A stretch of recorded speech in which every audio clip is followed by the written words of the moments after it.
the most important moment for Argentina, beyond scoring the goals in the manner in which they did, is Emiliano Martinez making that first penalty kick. Sir Van Dijk, yeah. Absolutely. Because going into the penalties, it's almost as if, well, there he goes. That's it. We had our chance. We blew it. Yeah. Netherlands, they play for penalties. Here we go. We're going to penalties. Momentum is with them. And that stadium exploded when Dibu Martinez made that initial save. And he changed, obviously, the momentum and how the penalties were going to be taken. To the point of the penalties. We sat here in this studio and asked the question. It was actually put forth as, should Lionel Messi be taking the penalties for Argentina? Right. Following his miss. This occasionally save against Yes. And we said then, well, nobody else is going to take the penalty. It has to be Lionel Messi. And the moments of pressure, Lionel Messi puts the ball down. And I've said all along, these slow run-ups are only for the very elite. Yeah. And this guy, not only in the game, but then in the shootout, stares the big boy, Nopper, stares at his eyes, and he says, you're going to go, and I'm going to put it the other way. That takes some nerves. He's got him. Goalkeeper doesn't. Argentina win. He stood up, didn't he? And Neymar didn't, yes. Ultimately. People say you shouldn't take a couple of penalties in a game, never mind a World Cup quarter-final when he's got the whole of Argentina resting on his shoulders, looking for somebody to blame. But, look, the Dutch have been criticised, Van Gaal has been criticised to an extent, and Mario knows this more than me, for the style. And he talked about winning.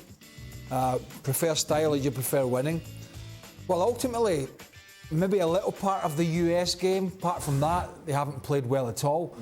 And for all these great Dutch players over the years, and there's been many, they've never looked more dangerous in this tournament when they had two big, hod carriers up front. Let's be honest, and Weghorst was at Burnley and couldn't really cut the mustard there, and De Jong's been around the block.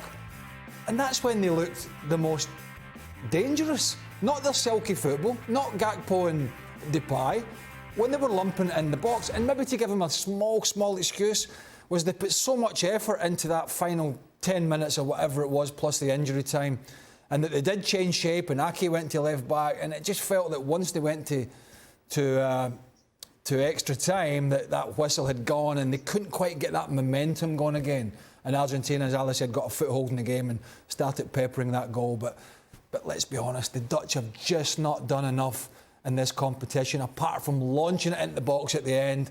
Bit of desperation, a great free kick, of course, but just not enough quality for them, I'm afraid. A word on Lionel Messi. While he's not the player that he once was, we recognize that, and it's really interesting to see how a player changes right in front of our eyes, how he has managed to change his game. He's not running away from people the way in which he once did. People are catching up to him, and they're able to close spaces down that they weren't before. Regardless, whenever he gets involved in the game, he gives Argentina clarity. He attracts all the attention, and then he finds the pass that releases everything else. Thanks so much for watching ESPN on YouTube. And for more sports highlights and analysis, be sure to download the ESPN app. And for premium content and live streaming, subscribe to ESPN+.